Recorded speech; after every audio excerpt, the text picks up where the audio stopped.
Greetings everyone, my name is Vale, and welcome back to my Let's Play of Mega Man Maker. During the last part, I played through the very long Metroidvania level that was Rockman Adventure. So in this part, I'll be covering at least 4 or 5 years-minute levels. Starting out with this one, Os Guardioes do Vale dos Ossos re-uploaded by Lipatio, 10 plays and a score of 3. This roughly translates to English as The Guardians of the Valley of Bones. As usual, if you want one of your levels to be featured in a part like this one, please leave both the level name and level ID either in the comments section below or direct message me on Twitter. Also, as always, the full disclaimer of this entire LP series is linked in the description below. Also in the description are the timestamps for every level that I cover in these parts. So if you want to check if one of your levels was featured, check the description. So of course this is going to be Bones, and we have the Skull Barrier and Ring Boomerang, but of course we also have all these spikes, so we gotta be a bit careful with our jumping. Specifically the Skullman spikes, of course. At least we have charge shots. That will be really helpful, along with this E-Tank as well. That's an odd place to put a spring, but that's for clipping through the ground, of course. I wonder how long it'll take for the devs to patch that out. It's such an interesting way of transitioning between rooms. Maybe it'll be made into a feature. Same with that boss corridor, that's always interesting.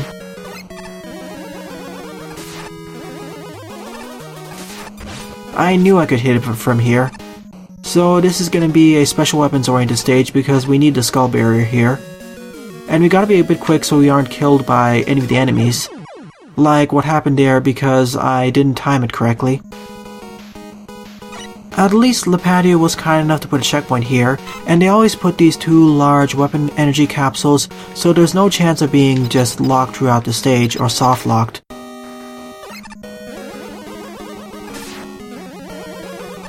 You'll always have a full stock of Skull Barrier energy.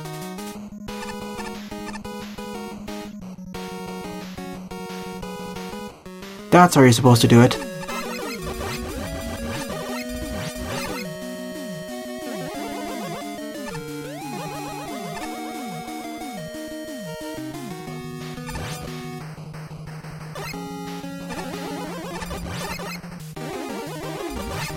Oh goody, this sort of challenge.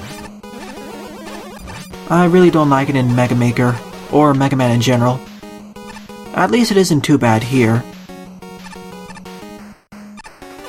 A little bit of a blind jump over there, but if you already paid attention to what was before, it isn't really blind. This is a little bit of a blind jump too, but it isn't too bad.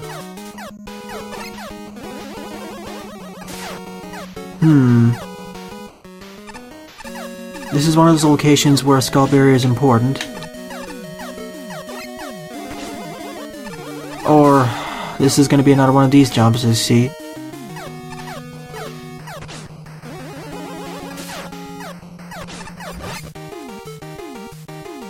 I gotta be really careful for any stray projectiles that'll kill me.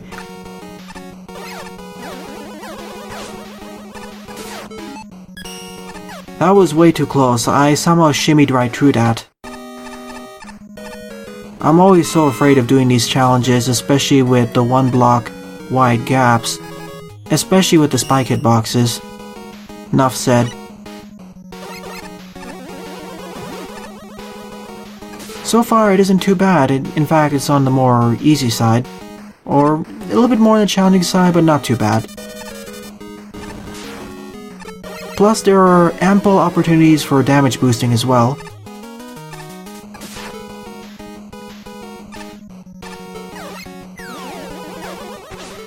It also seems we have alternate routes.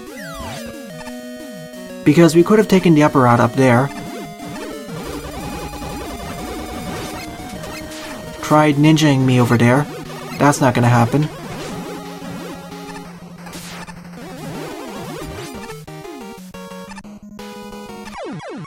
I wanted to jump there, but I mistimed my positioning. Let's try the upper route this time. The bottom route seems to be for more skilled players or something. It has less enemies though.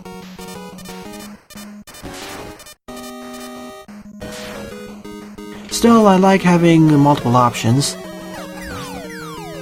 I guess the bottom route will lead to an E or M tank or something.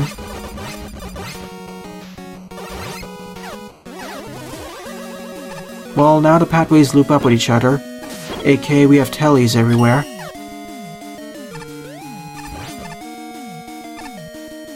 That was a little bit frightening.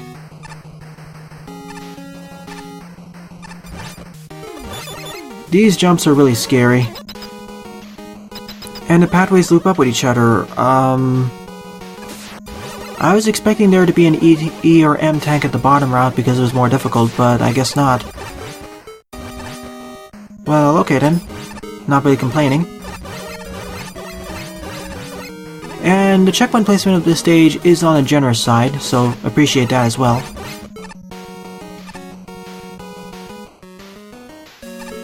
In fact, it isn't as difficult as Lipatio's previous stages, especially the previous level, which was Mega Man Goes to Hell.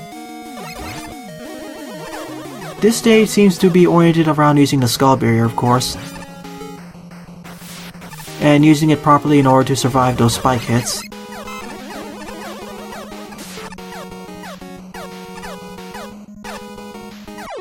Oh, there was one stray bullet just off screen, and I thought it just despawned, or that was the last one, but it wasn't.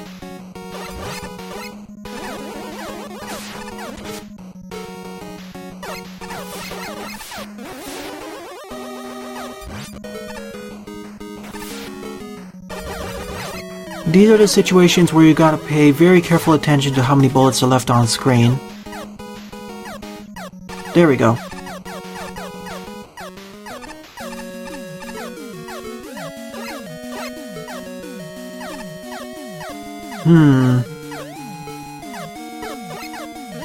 Unfortunately, I'm in a bad spot here.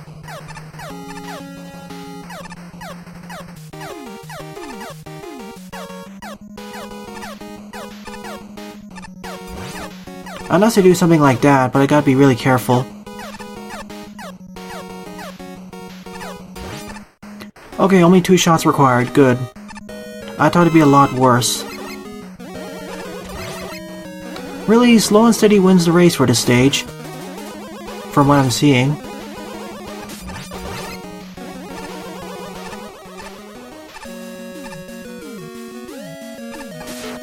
I expect there to be some missile fish down over there that's gonna fire at me. Instead, it was the petite snakies, of course, the ambush snakes. They're already more difficult or really difficult in normal encounters to dodge, especially because they ninja you. Here, they're even more frightening.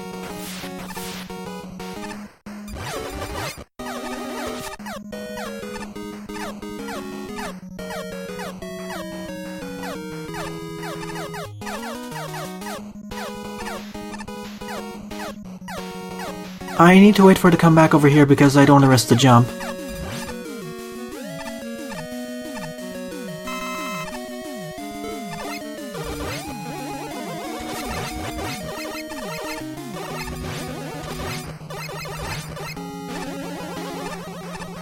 Let's try that petite snaky encounter again.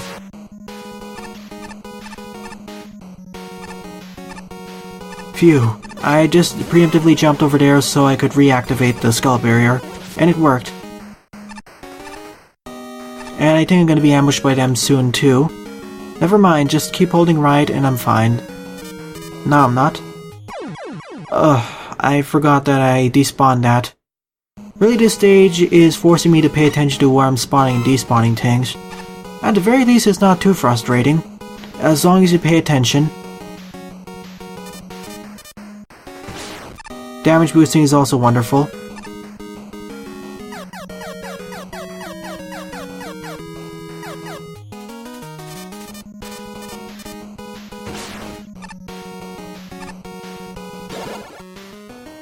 And I guess that's the end of the stage. Even though this day I died quite a few times, I think 4 or 5 at the very least, I still enjoyed it. It was a special weapons oriented stage focusing on the skull barrier, but it wasn't too bad. I made it look a lot more difficult than it actually was. Time to fight Nightman and Plantman. Oh boy. What's your weakness? That's why we got an E-Tank. Seems to be the ring boomerang, of course. Well, I barely use that weapon, so it makes sense.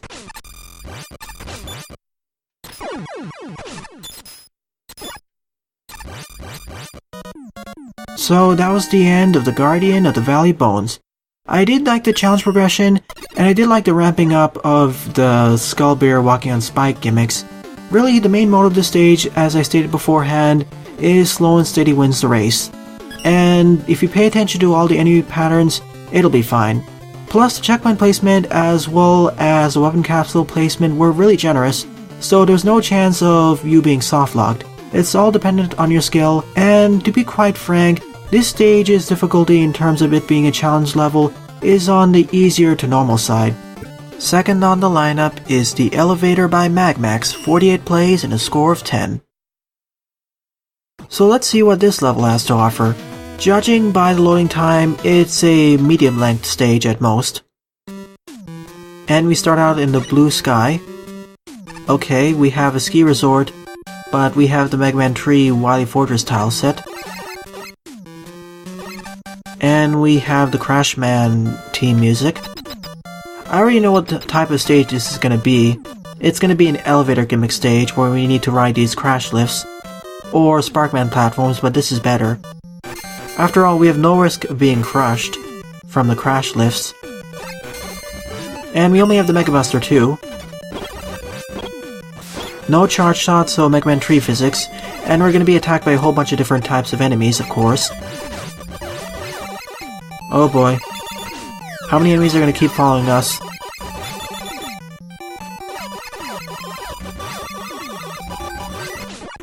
You know, this is one of those stages I think you're supposed to just hold down or never stop moving. Or rather, stop moving in your entirety. Otherwise you'll take some damage. Okay, that was an easy stage. It was relatively straightforward. It's like an autoplay stage. Let me restart this boss battle because I did it in a bad way. Well, time to break the barricade as usual. In that case, just hold down the auto-fire button. I just wish I had a special weapon, especially for these encounters, but hey, at least I have auto-fire. It'd be a lot more painful if I had to button mash.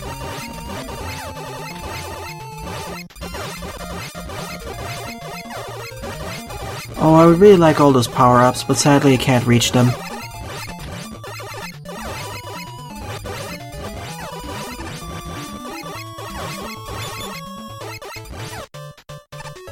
Well, at least Nightman takes 2 points of damage from my Mega Buster, so it isn't too bad. Not like some of the other encounters where he only took 1 point of damage.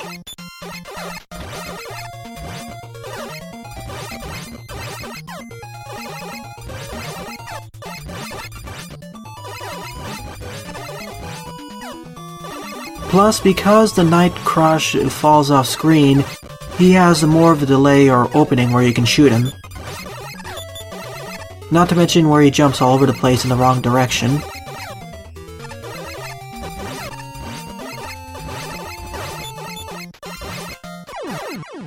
So that was the end of the elevator. It was an almost auto-playing stage, although you had to be a bit careful with the enemy positioning. I'll give it a thumbs up for more of its uniqueness and its spectacle, because otherwise it was almost like an auto-playing level. You still took some damage, so you still had to be active a bit. But at the very least, it was unique, so I'll give it that. Third on the lineup is Hail to Your Endurance version 2 by Panta35, 8 plays and a score of -2. -2, I wonder why. I don't recall playing the stage, but then again, I probably played it 4 or 5 dozen parts ago, so my memory is fading in that, or faint with that. Oh golly. The loading time is really long, so... I don't know.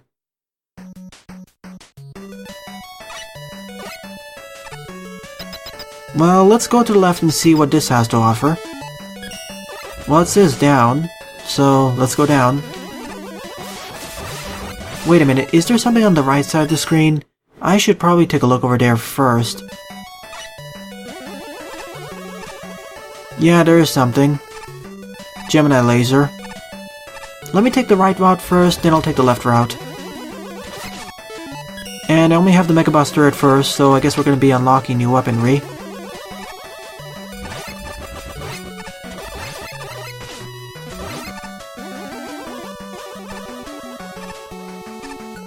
And this is likely going to be a fortress level.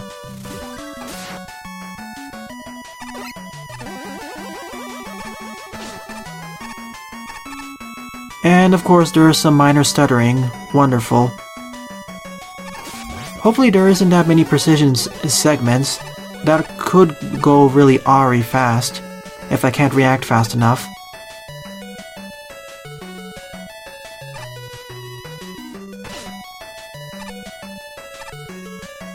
Ah, made it. It's a little bit of a tight jump over here, especially with the low ceiling. Thanks for the checkpoint. We're gonna be unlocking at least 2 more weapons, I guess.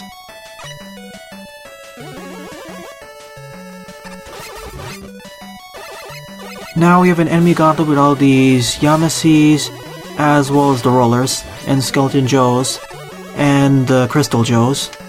Oh no, it's stuttering all over the place here.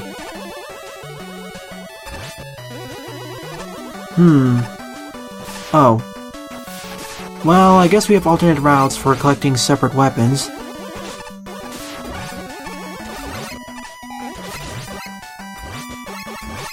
This is one of those locations where I wish I had an E-tank or something.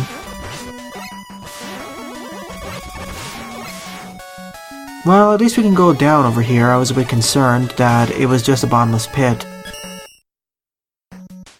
And because this seems to be heavy on the enemy-based challenges, I will be restarting at each and every checkpoint if I have less than near max health. Can't risk dying.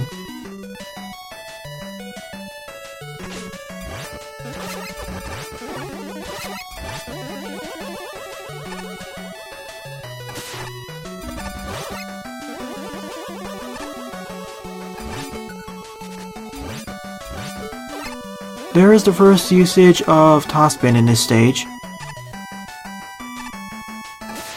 Oh, and by taking this route we get the Skull Barrier. That'll be useful for some spike challenges. This stage seems a little bit like a gauntlet of sorts. I don't know how long it'll be and how many alternate routes there are. I know there's a route to the left, which I will check after this part, or this run through. And is there a route on the top side? That would be curious, because I took the water route down here.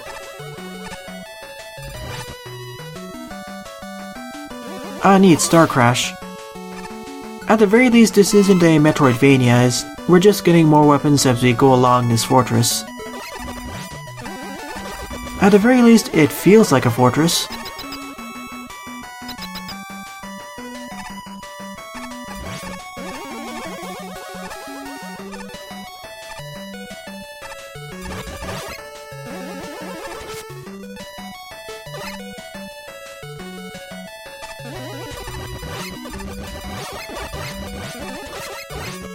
Ah, if we get the Star Crash, we can access this E-tank, but of course we also have to face all those 4 seals.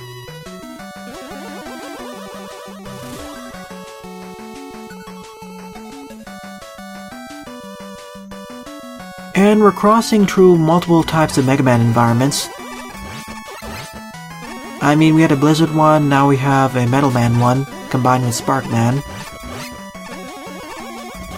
Somehow I hit that Sniper Joe from the bottom.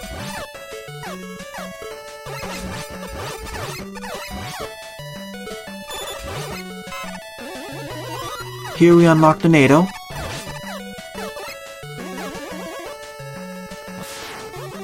Oh goody, one of these rooms.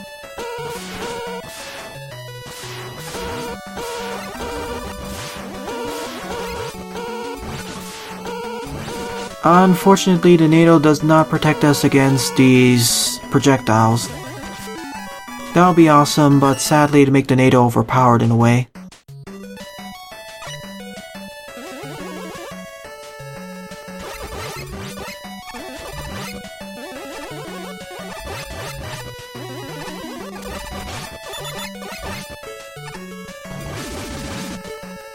You know, if I didn't have any weapon energy left for the Star Crash or NATO, I'd be stuck over there and be forced to do a checkpoint reset.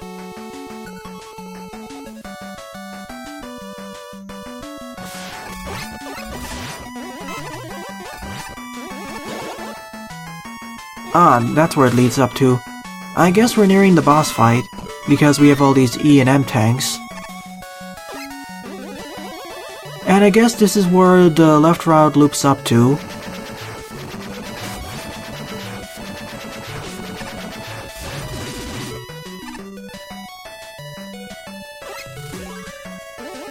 And this stage is really generous in terms of checkpoints as well. Oh, now I see what these signs mean. They indicate what route I'm taking. I already took Route 2, so let's go on 1. If anything, I'm probably gonna have to check this level in the level editor or something after I take the left route. This seems to be quite a large stage.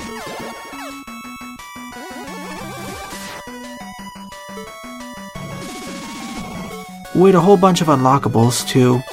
Like, if I didn't have access to the NATO, I wouldn't be able to access this room.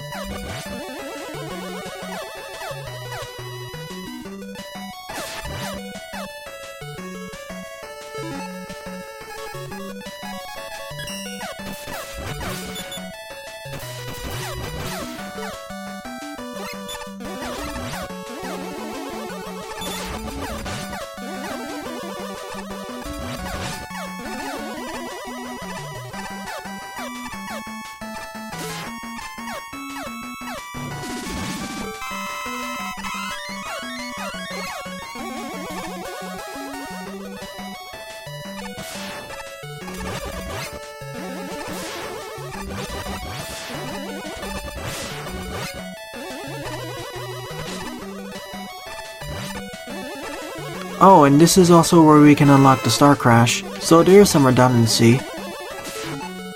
I'm missing one more weapon. That may be the Gemnot laser, because I saw the weapon capsule for it a bit earlier. Here, the Star Crash is mandatory, and there's also the Skull Barrier.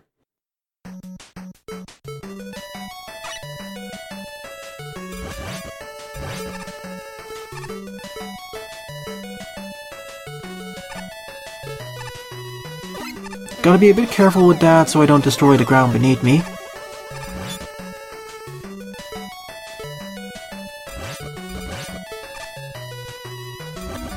Same with the Skull Barrier here. Oh, NATO. So I guess the NATO is mandatory.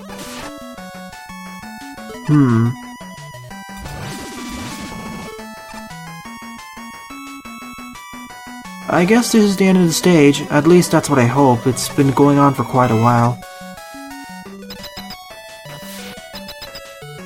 I guess we'll be fighting the boss up here. We just need to climb high enough. Yep, there's Fairman. Not Fairman, Top Man, my apologies. Can I get up to you? Oh boy, this room structure really favors Top Man. I can't see what his weakness is though. Of course it's Magnet Missile because that's the only thing that can hit him properly.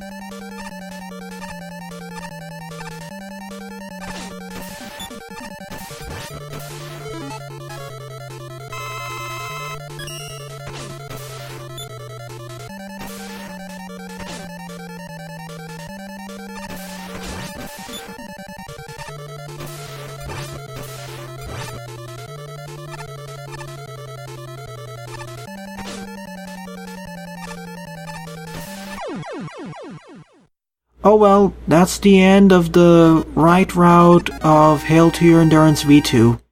So I guess I'll have to go through the stage one more time to see what the left route has to offer. I liked it, but boy was it quite long, and it seemed to focus more on enemy-based challenges for at least the first half.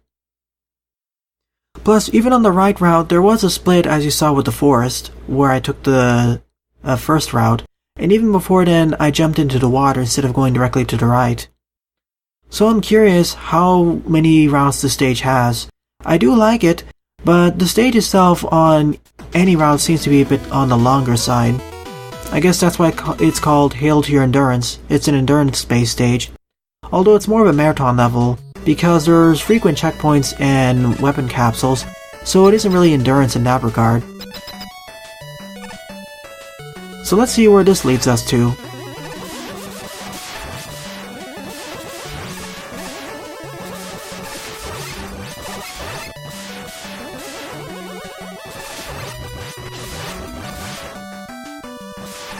Okay, it seems a little bit harder for now. Just wanted to get a damage boost down over there because I wasn't sure. And we're immediately introduced to this teleporter. Ah, I guess this is where we get the E&M tanks. That wasn't an alternate pathway at all. That was just for getting the Gemini laser. Well, okay then. That's nice. Still, I'm kind of curious of one thing, but I'll probably be checking that later in a future part. I really want to check out another level first. Still, like I said, I enjoyed this stage. I like the alternate routes, although I'd like you to tone down the number of screens for the stage. It was fun and all, but it could stretch out for a little bit too long for certain other players. Still, I want to emphasize that I enjoyed this level, true on true. So, decent work, Panda35. Okay, fourth and final level of this part is Mussels Outpost by QC_Shallot Mussels. 11 plays and a score of 4. That's quite a mouthful of a username there. Hope I pronounced it correctly. Oh golly, did I pick another long level? It seems I have. Let's hope it isn't too difficult. Or it doesn't require too many resets. Oh boy. It seems we start out immediately with 3 different routes. And only the Mega Buster. Mega Man 3 physics, so no charging. I'm just gonna run face first into everything. Thank you very much.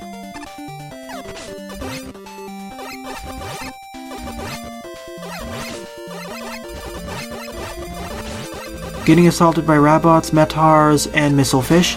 I know Misslefish isn't the official name, but I forget what their name is. Now Yambos and Batons.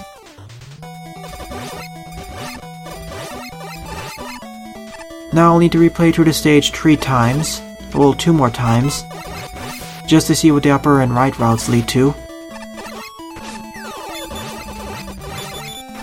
I don't mind stages with alternate routes, it's just that it takes longer to cover them. And I was hoping for a short to medium length stage to end off this part, but apparently I ended up with a longer one.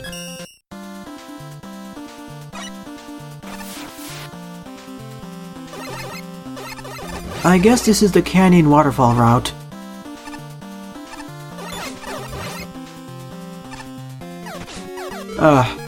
I managed to go through all of those tight segments and I ended up dying over there because I was impatient.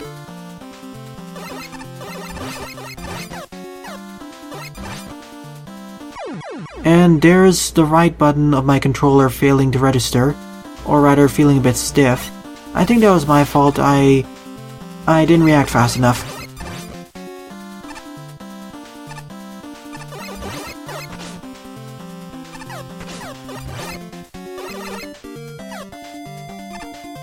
That first jump on the Shadow Man platform was quite scary.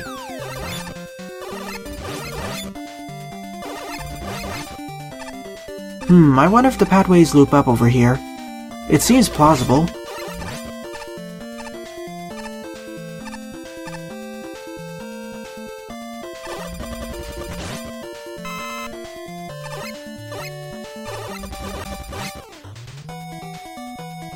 But I do like the stage's aesthetic, that's for sure. I do like how we started in a waterfall and... Oh. Okay then. Let me see this. Oh, I see. I don't need to repeat the stage, but what's happening is though, I need to complete each of the 3 routes in order to unlock keys to access the top part of the tower, where the boss fight is. So I guess the right route leads to the next set of keys. At the very least, we unlock the ring boomerang, so I can pierce through all these enemies. That's a creative gimmick, or a creative way of going through the stage, that I do approve of. Although that adds to the length of the stage. Once again, I state this again, that I would like Mega Man Maker, when you go to the description of a level, to show how many screens long it is, and maybe the number of keys and doors, so that players have a brief heads up as to how long the level they'll play through is. That would be nice. It's especially important with Metroidvania levels like the one I played in the last part, which can stretch out for an hour or so.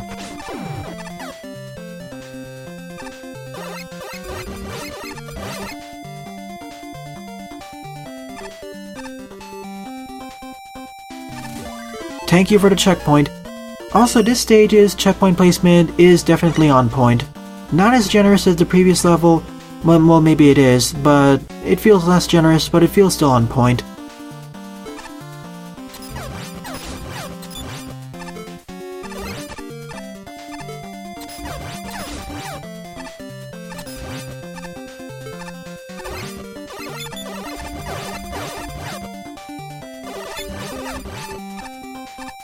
That's a clever usage of the magnets while still not being too difficult. Same with this one, where you're forced to move to the left as quickly as possible because you land on the bombs.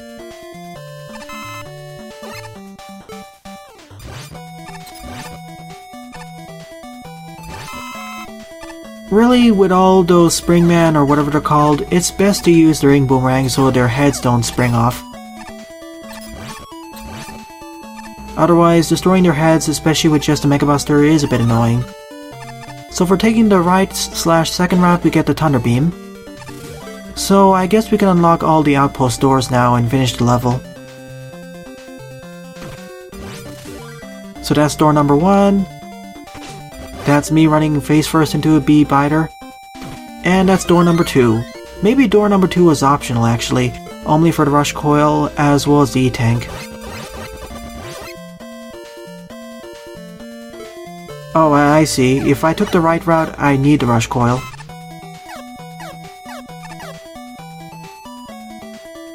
Wait a minute. Sniped. Nope, no secrets over there. That tower segment seems so suspicious that I wanted to check it out. And we're attacked by... just damage boost through there. You're forced to attack the enemy there, otherwise you'll die.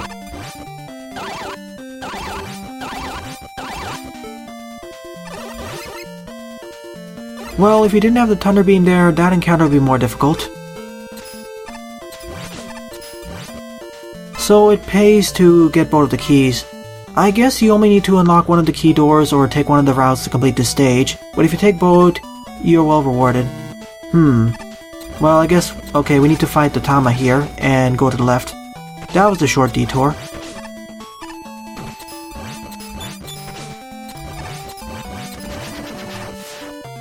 And there's a boss quarter.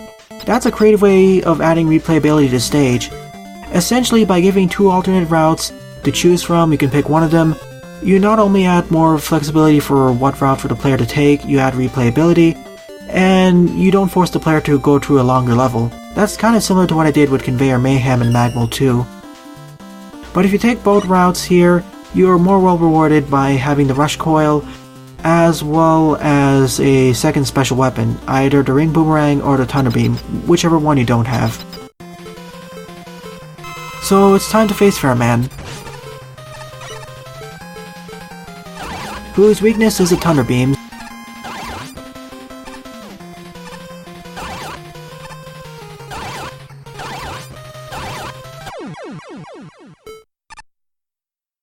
So that was the end of Mussels Outpost, a really well designed level. I would say that this is my favorite level of the part, for sure. So I will give it a thumbs up, good difficulty progression, and I like the alternate routes. Keep up the good work, Shallot. I'd give this about probably 6.5 or 7 out of 10. based off my first playthrough. So in the next part, I'll either play through several more Veer Summit levels, or I'll play through a random assortment of levels that I'll find on the most popular queue. Well then, thanks for watching and have a nice day. Toodles!